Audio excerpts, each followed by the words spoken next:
Beauty and the Beast, translated by Andrew Lang, read by Bara Savastano and David Loftus. Once upon a time, in a very far-off country, there lived a merchant who had been so fortunate in all his undertakings that he was enormously rich. As he had, however, 6 sons and 6 daughters, he found that his money was not too much to let them have everything they fancied, as they were accustomed to do. But one day a most unexpected misfortune befell them. Their house caught fire and was speedily burnt to the ground, with all the splendid furniture, the books, pictures, gold, silver, and precious goods it contained. And this was only the beginning of their troubles. Their father, who had until this moment prospered in all ways, suddenly lost every ship he had upon the sea, either by dint of pirates, shipwreck, or fire. Then he heard that his clerks in distant countries, whom he trusted entirely, had proved unfaithful. And at last, from great wealth, he fell into the direst poverty. All that he had left was a little house in a desolate place at least 100 leagues from the town in which he had lived, and to this he was forced to retreat with his children, who were in despair at the idea of leading such a different life. Indeed, the daughters at first hoped that their friends, who had been so numerous while they were rich, would insist on their staying in their houses, now that they no longer possessed one. But they soon found that they were left alone, and that their former friends attributed their misfortunes to their own extravagance, and showed no intention of offering them any help. So nothing was left for them but to take their departure to the cottage, which stood in the midst of a dark forest, and seemed to be the most dismal place upon the face of the earth. As they were too poor to have any servants, the girls had to work hard, like peasants, and the sons, for their part, cultivated the fields to earn their living. Roughly clothed, and living in the simplest way, the girls regretted unceasingly the luxuries and amusements of their former life. Only the youngest tried to be brave and cheerful. She had been as sad as anyone when misfortune overtook her father, but, soon recovering her natural gaiety, she set to work to make the best of things, to amuse her father and brothers as well as she could, and to try to persuade her sisters to join her in dancing and singing. But they would do nothing of the sort, and because she was not as sad as her siblings, they declared that this miserable life was all she was fit for. But she was far prettier and cleverer than they were. Indeed, she was so lovely that she was always called Beauty. After 2 years, when they were all beginning to get used to their new life, something happened to disturb their tranquility. Their father received the news that one of his ships, which he had believed to be lost, had come safely into port with a rich cargo. All the sons and daughters at once thought that their poverty was at an end, and wanted to set out directly for the town. But their father, who was more prudent, begged them to wait a little, and though it was harvest time, and he could ill be spared, determined to go himself first to make inquiries. Only the youngest daughter had any doubt but that they would soon again be as rich as they were before, or at least rich enough to live comfortably in some town where they would find amusement and gay companions once more. So they all loaded their father with commissions for jewels and dresses, which it would have taken a fortune to buy. Only Beauty, feeling sure that it was of no use, did not ask for anything. Her father, noticing her silence, said, "And what shall I bring for you, Beauty?" "The only thing I wish for is to see you come home safely," she answered. But this only vexed her sisters, who fancied she was blaming them for having asked for such costly things. Her father, however, was pleased, but as he thought that at her age she certainly ought to like pretty presents, he told her to choose something. "Well, dear father," she said, "since you insist upon it, I beg that you will bring me a rose. I have not seen one since we came here, and I love them so much." So the merchant set out and reached the town as quickly as possible, but only to find that his former companions, believing him to be dead, had divided between them the goods which the ship had brought. And after 6 months of trouble and expense, he found himself as poor as when he started, having been able to recover only just enough to pay the cost of his journey. To make matters worse, he was obliged to leave the town in the most terrible weather, so that by the time he was within a few leagues of his home, he was almost exhausted with cold and fatigue. Though he knew it would take some hours to get through the forest, he was so anxious to be at his journey's end that he resolved to go on. But night overtook him, and the deep snow and bitter frost made it impossible for his horse to carry him any further. Not a house was to be seen.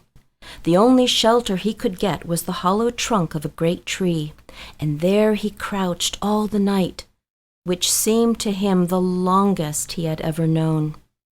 In spite of his weariness, the howling of the wolves kept him awake. And even when at last the day broke, he was not much better off, for the falling snow had covered up every path, and he did not know which way to turn. At length, he made out some sort of track, and though at the beginning it was so rough and slippery that he fell down more than once, it presently became easier, and led him into an avenue of trees, which ended in a splendid castle. It seemed to the merchant very strange that no snow had fallen in the avenue, which was entirely composed of orange trees, covered with flowers and fruit. When he reached the first court of the castle, he saw before him a flight of agate steps, and went up them and passed through several splendidly furnished rooms. The pleasant warmth of the air revived him, and he felt very hungry, but there seemed to be nobody in all of this vast and splendid palace whom he could ask to give him something to eat. Deep silence reigned everywhere, and at last, tired of roaming through empty rooms and galleries, he stopped in a room smaller than the rest, where a clear fire was burning and a couch was drawn up closely to it. Thinking that this must be prepared for someone who was expected, he sat down to wait till he should come, and very soon fell into a sweet sleep. When his extreme hunger wakened him after several hours, he was still alone. But a little table, upon which was a good dinner, had been drawn up close to him, and, as he had eaten nothing for 24 hours, he lost no time in beginning his meal, hoping that he might soon have an opportunity to thank his considerate host, whoever it might be. But no one appeared. Even after another long sleep, from which he awoke completely refreshed, there was no sign of anybody, though a fresh meal of dainty cakes and fruit was prepared upon the little table at his elbow. Being naturally timid, the silence began to terrify him, and he resolved to research once more through all the rooms. But it was of no use. Not even a servant was to be seen. There was no sign of life in the palace. He began to wonder what he should do, and to amuse himself by pretending that all the treasures he saw were his own, and considering how he would divide them among his children.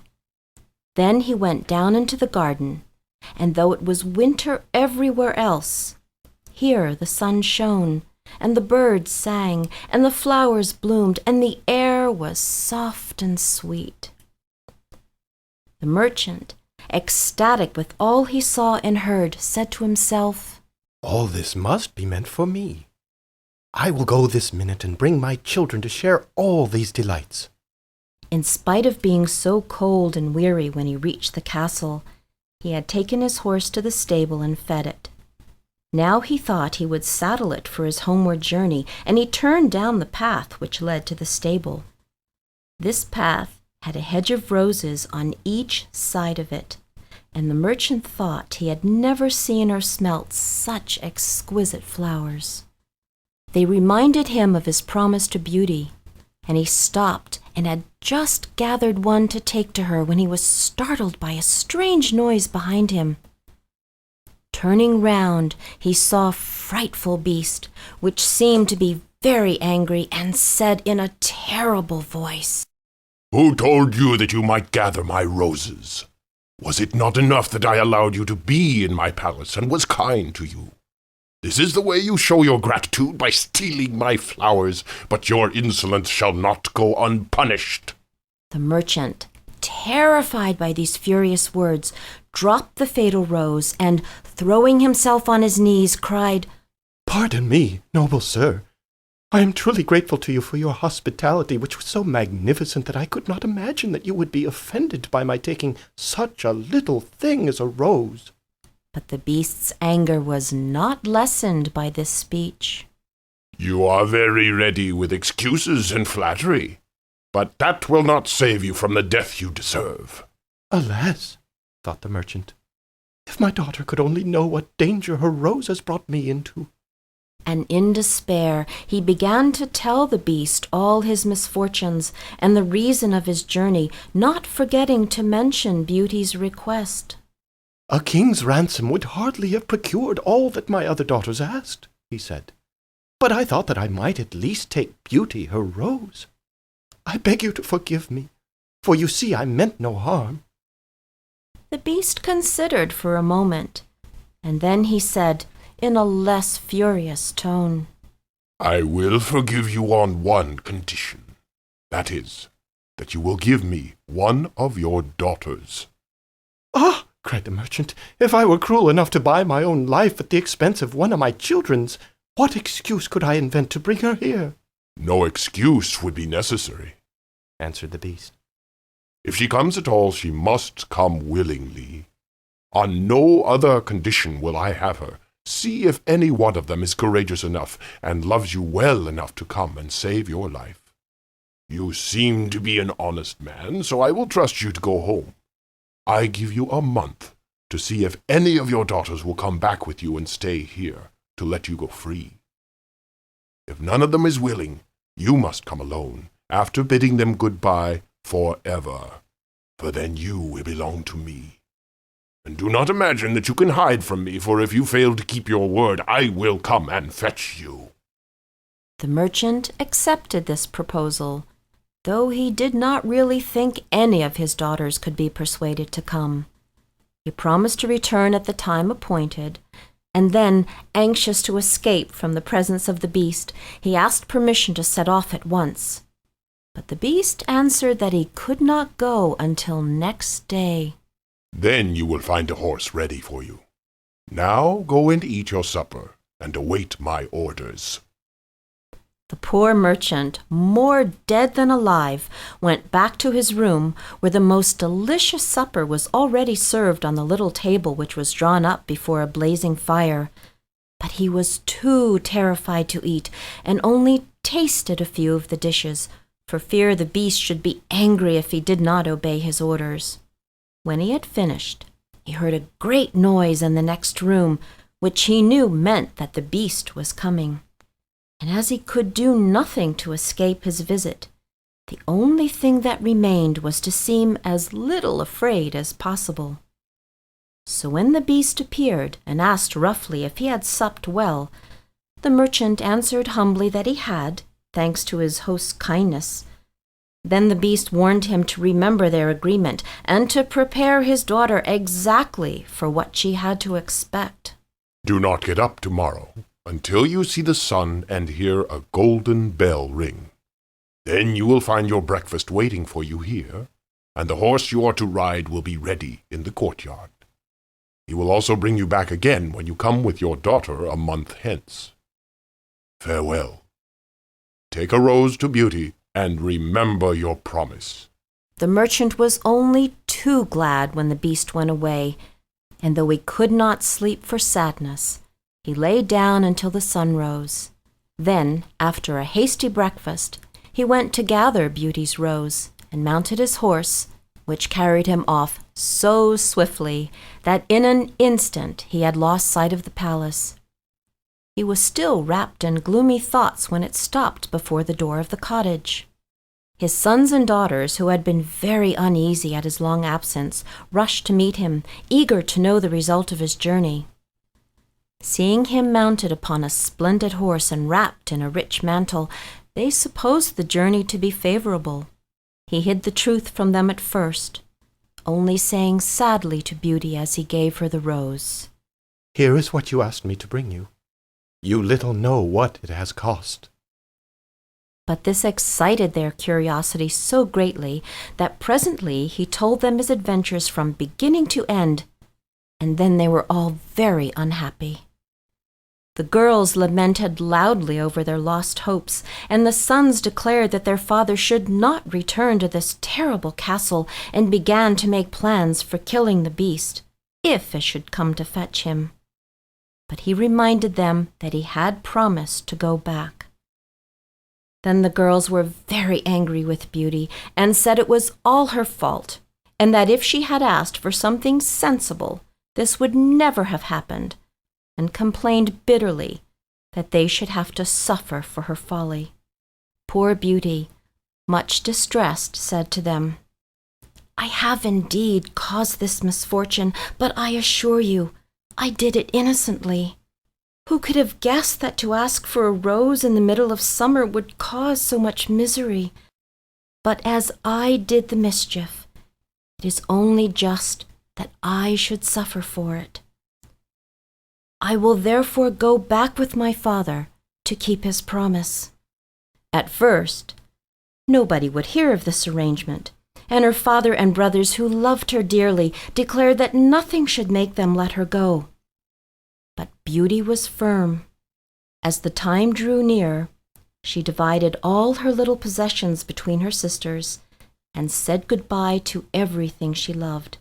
And when the fatal day came, she encouraged and cheered her father as they mounted the horse which had brought him back.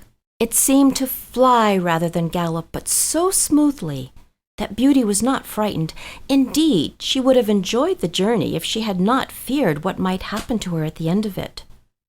Her father still tried to persuade her to go back, but in vain.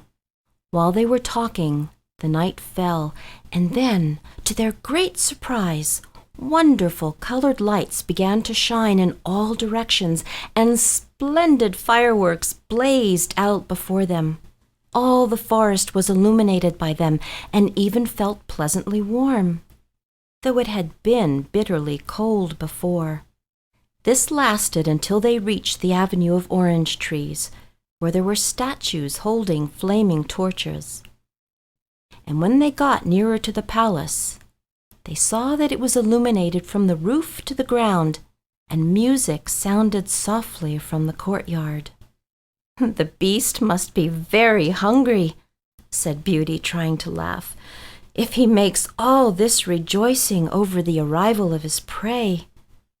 But in spite of her anxiety, she could not help admiring all the wonderful things she saw. The horse stopped at the foot of the flight of steps leading to the terrace. When they had dismounted, her father led her to the little room he had been in before.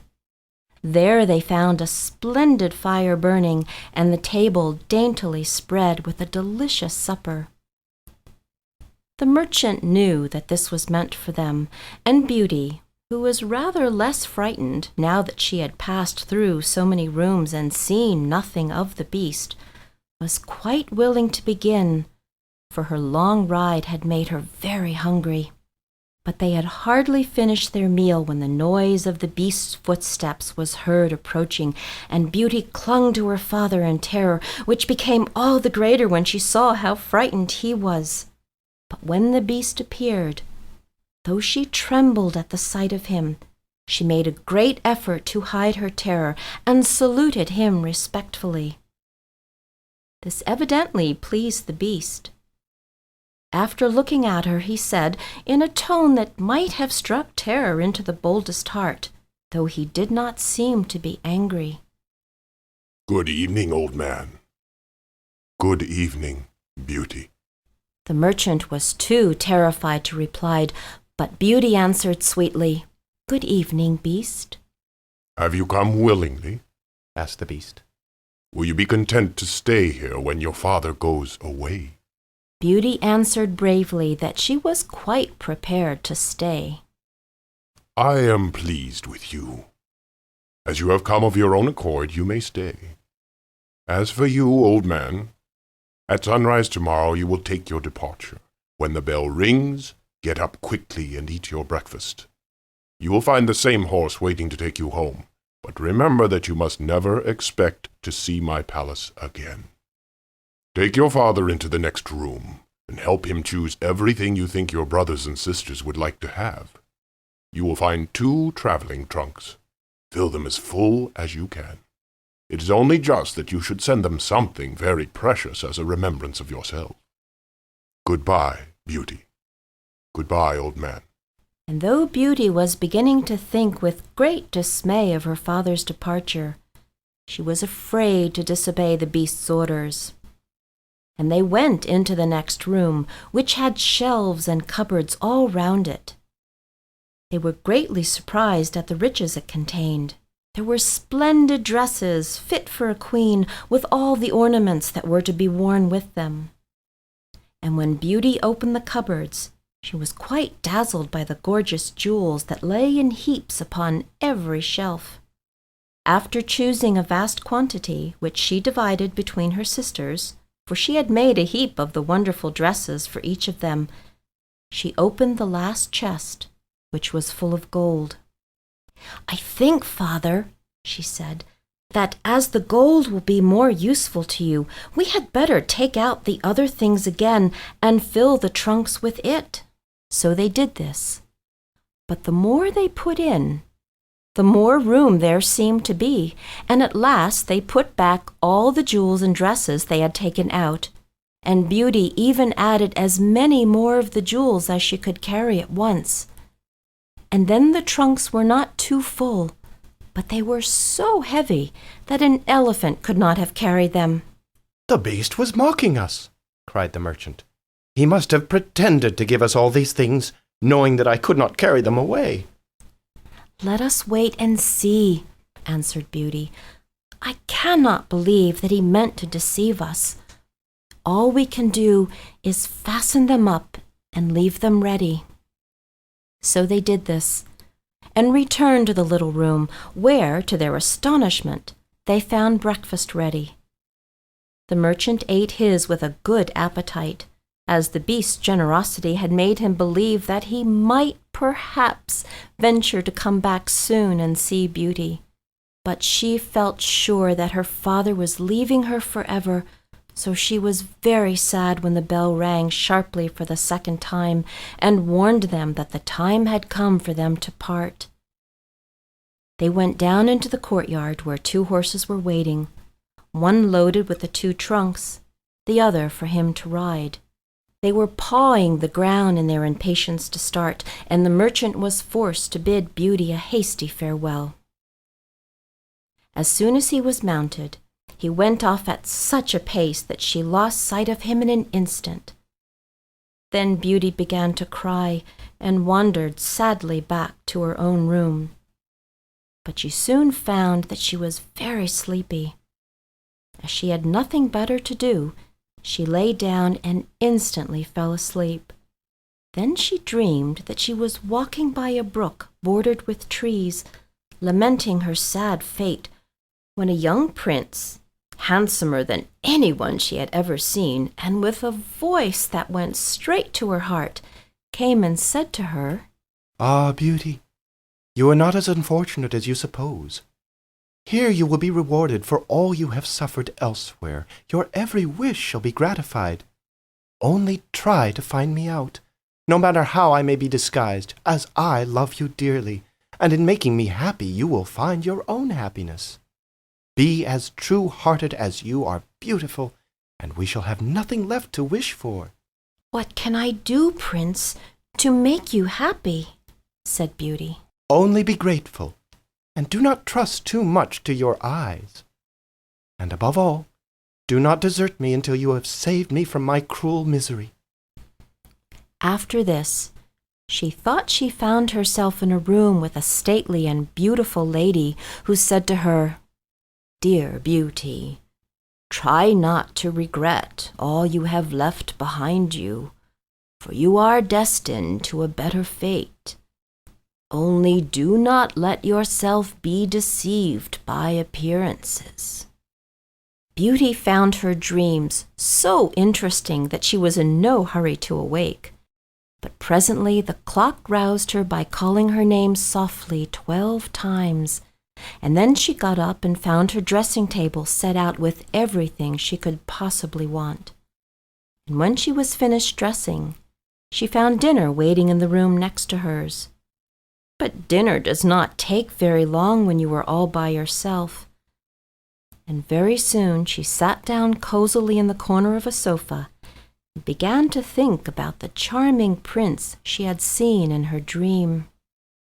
"He said I could make him happy," said Beauty to herself. "It seems then that this horrible beast keeps him a prisoner. How can I set him free? I wonder why they both told me not to trust appearances. I don't understand. But after all, it was only a dream, so why should I trouble myself about it? I had better go and find something to do to amuse myself." So she got up and began to explore some of the many rooms of the palace. The first she entered was lined with mirrors, and Beauty saw herself reflected on every side and thought she had never seen such a charming room.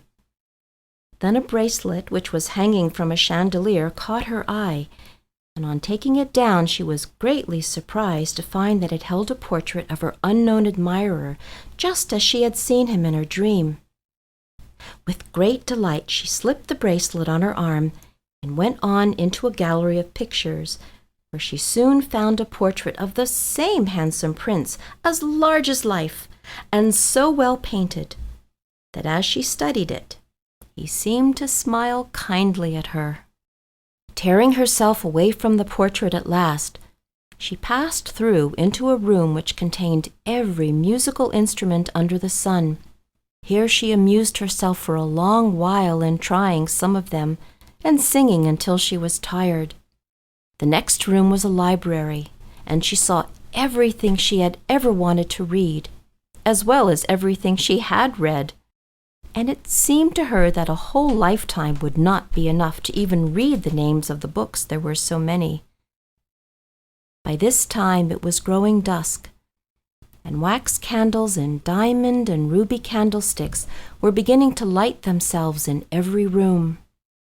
Beauty found her supper served just at the time she preferred to have it, but she did not see anyone or hear a sound, and though her father had warned her that she would be alone, she began to find it rather dull.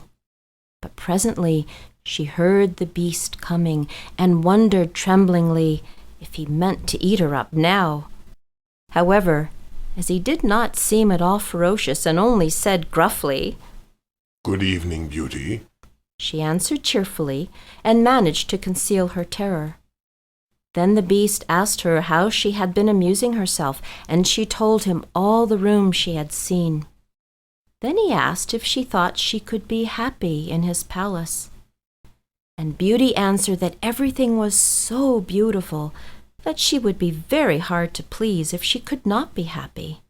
And after about an hour's talk, Beauty began to think that the beast was not nearly as terrible as she had supposed at first. Then he got up to leave her, and said in his gruff voice, "Do you love me, Beauty? Will you marry me?" "What shall I say?" cried Beauty, for she was afraid to make the beast angry by refusing. "Say yes or no, without fear."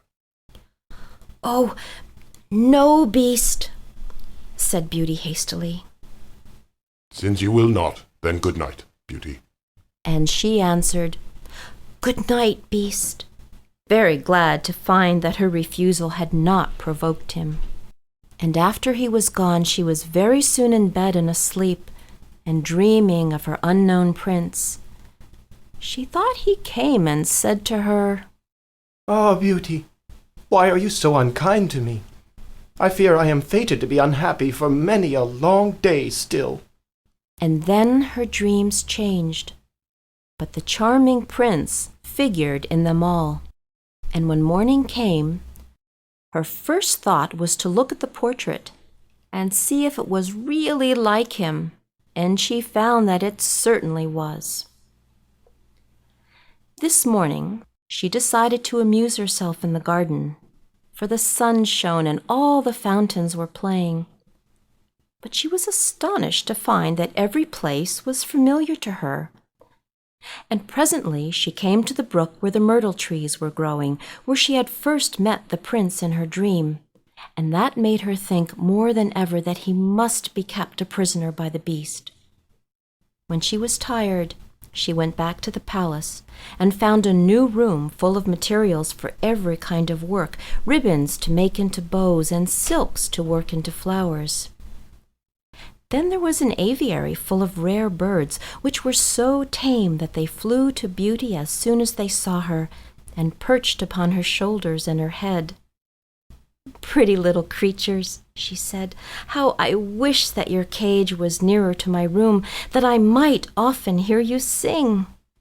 So saying, she opened a door and found to her delight that it led into her own room, though she had thought it was quite the other side of the palace. There were more birds in a room farther on, parrots and cockatoos that could talk, and they greeted Beauty by name. Indeed, she found them so entertaining that she took one or two back to her room, and they talked to her while she was at supper, after which the beast paid her his usual visit and asked her the same questions as before, and then with a gruff "Good night," he took his departure, and Beauty went to bed to dream of her mysterious prince. The days passed swiftly in different amusements, and after a while Beauty found out another strange thing in the palace, which often pleased her when she was tired of being alone. There was one room which she had not noticed before. It was empty, except that under each of the windows stood a very comfortable chair. And the first time she had looked out of the window, it had seemed to her that a black curtain prevented her from seeing anything outside. But the second time she went into the room, happening to be tired, she sat down in one of the chairs, when instantly the curtain was rolled aside, and a most amusing pantomime was acted before her. There were dances and colored lights and music and pretty dresses, and it was all so gay that Beauty was in ecstasy. After that, she tried the other 7 windows in turn, and there was some new and surprising entertainment to be seen from each of them, so that Beauty never could feel lonely any more. Every evening after supper, the beast came to see her, and always, before saying good night, asked her in his terrible voice, "Beauty, will you marry me?" And it seemed to Beauty, now that she understood him better, that when she said, "No, Beast," he went away quite sad. But her happy dreams of the handsome young prince soon made her forget the poor beast, and the only thing that disturbed her was to be constantly told to distrust appearances, to let her heart guide her and not her eyes, and many other equally perplexing things which, consider as she would, she could not understand. So everything went on for a long time, until at last, happy as she was, Beauty began to long for the sight of her father and her brothers and sisters. One night, seeing her look very sad, the beast asked her what was the matter. Beauty had quite ceased to be afraid of him. Now she knew that he was really gentle in spite of his ferocious looks and his dreadful voice, so she answered that she was longing to see her home once more. Upon hearing this, the beast seemed sadly distressed and cried miserably. Ah, Beauty, have you the heart to desert an unhappy beast like this? What more do you want to make you happy? Is it because you hate me that you want to escape? No, dear beast, answered Beauty softly. I do not hate you, and I should be very sorry never to see you any more. But I long to see my father again. Only let me go for 2 months, and I promise to come back to you and stay for the rest of my life. The beast, who had been sighing dolefully while she spoke, now replied, I cannot refuse you anything you ask, even though it should cost me my life. Take the 4 boxes you will find in the room next to your own, and fill them with everything you wish to take with you. But remember your promise, and come back when the 2 months are over, or you may have cause to repent it. For if you do not come in good time, you will find your faithful beast dead. You will not need any chariot to bring you back.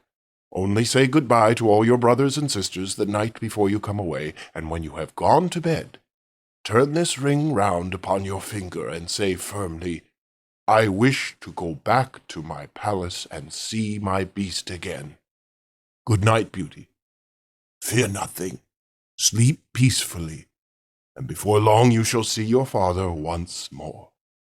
As soon as Beauty was alone, she hastened to fill the boxes with all the rare and precious things she saw about her, and only when she was tired of heaping things into them did they seem to be full. Then she went to bed, but could hardly sleep for joy. And when at last she did begin to dream of her beloved prince, she was grieved to see him stretched upon a grassy bank, sad and weary, and hardly like himself. What is the matter? She cried. He looked at her reproachfully and said, How can you ask me, cruel one? Are you not leaving me to my death, perhaps? Ah, don't be so sorrowful, cried Beauty. I am only going to assure my father that I am safe and happy.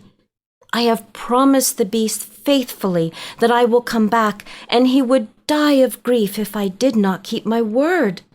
What would that matter to you? Said the prince. Surely you would not care? Indeed, I should be ungrateful if I did not care for such a kind beast, cried Beauty indignantly. I would die to save him from pain. I assure you it is not his fault that he is so ugly. Just then a strange sound woke her. Someone was speaking not very far away, and opening her eyes, she found herself in a room she had never seen before, which was certainly not nearly as splendid as those she was used to in the beast's palace. Where could she be? She got up and dressed hastily, and then saw that the boxes she had packed the night before were all in the room. While she was wondering by what magic the beast had transported them and herself to this strange place, she suddenly heard her father's voice and rushed out and greeted him joyfully.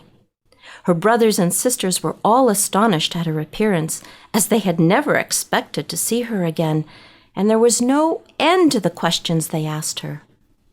She had also much to hear about what had happened to them while she was away, and of her father's journey home. But when they heard that she had only come to be with them for a short time, and then must go back to the beast's palace forever, they lamented loudly. Then Beauty asked her father what he thought could be the meaning of her strange dreams, and why the prince constantly begged her not to trust to appearances. After much consideration, he answered, You tell me yourself that the beast, frightful as he is, loves you dearly, and deserves your love and gratitude for his gentleness and kindness. I think the prince must mean you to understand that you ought to reward him by doing as he wishes you to, in spite of his ugliness. Beauty could not help seeing that this seemed very probable.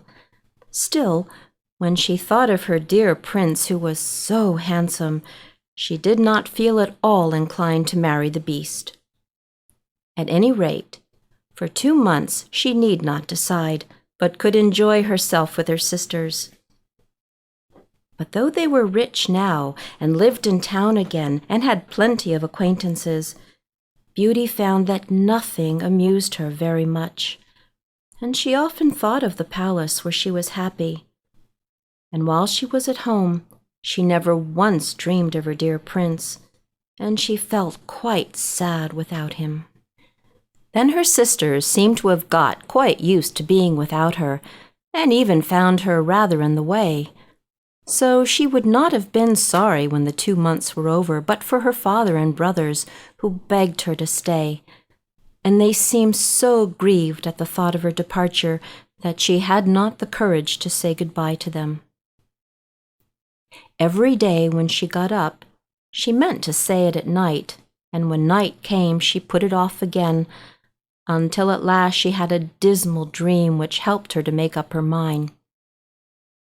She thought she was wandering in a lonely path in the palace gardens when she heard groans which seemed to come from some bushes hiding the entrance of a cave. She ran quickly to see what could be the matter and found the beast stretched out upon his side, apparently dying. He reproached her faintly with being the cause of his distress, and at the same moment a stately lady appeared and said very gravely, "Ah, Beauty, you are only just in time to save his life. See what happens when people do not keep their promises. If you had delayed 1 day more, you would have found him dead."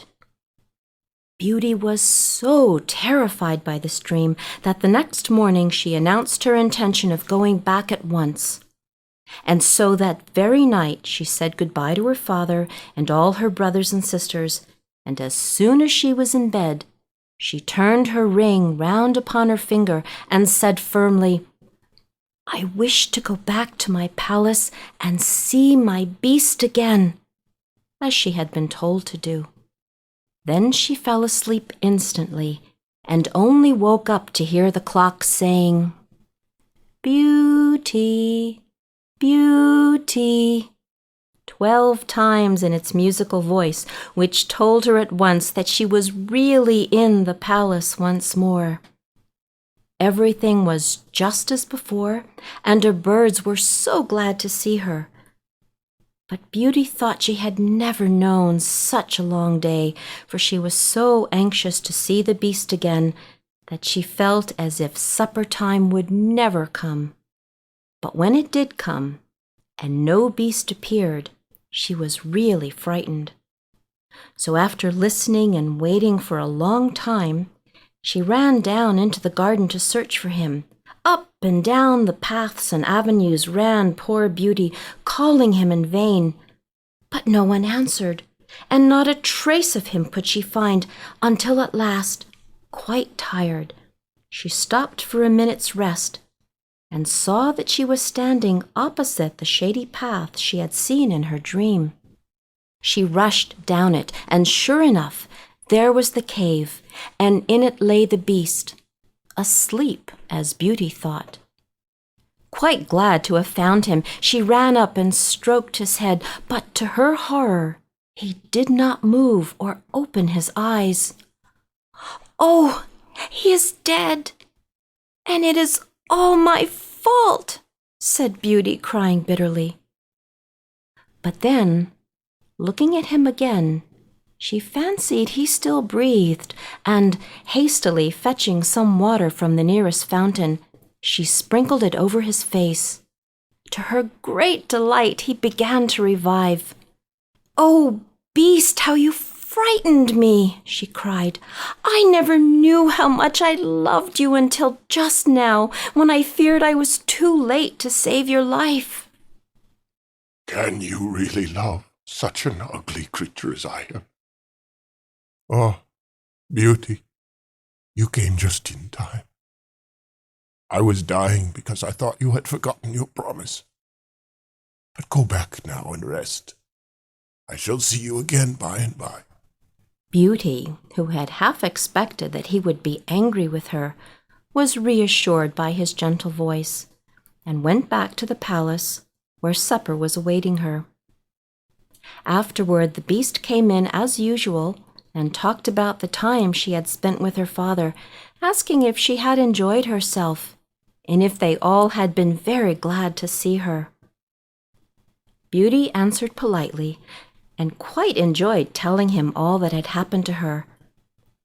And when at last the time came for him to go, and he asked, as he had so often asked before, Beauty, will you marry me? She answered softly, Yes, dear beast. As she spoke, a blaze of light sprang up before the windows of the palace. Fireworks crackled and guns banged, and across the avenue of orange trees, in letters all made of fireflies, was written, Long live the prince and his bride. Turning to ask the beast what it could all mean, Beauty found that he had disappeared, and in his place stood her long-loved prince. At the same moment, the wheels of a chariot were heard upon the terrace, and two ladies entered the room. One of them Beauty recognized as the stately lady she had seen in her dreams. The other was also so grand and queenly that Beauty hardly knew which to greet first. But the one she already knew said to her companion, Well, Queen, this is Beauty, who has had the courage to rescue your son from the terrible enchantment. They love one another, and only your consent to their marriage is needed to make them perfectly happy. I consent with all my heart, cried the Queen. How can I ever thank you enough, charming girl, for having restored my dear son to his natural form? And then she tenderly embraced Beauty and the prince, who had meanwhile been greeting the fairy and receiving her congratulations. Now, said the fairy to Beauty, I suppose you would like me to send for all your brothers and sisters to dance at your wedding. And so she did, and the marriage was celebrated the very next day with the utmost splendor, and Beauty and the prince lived happily ever after.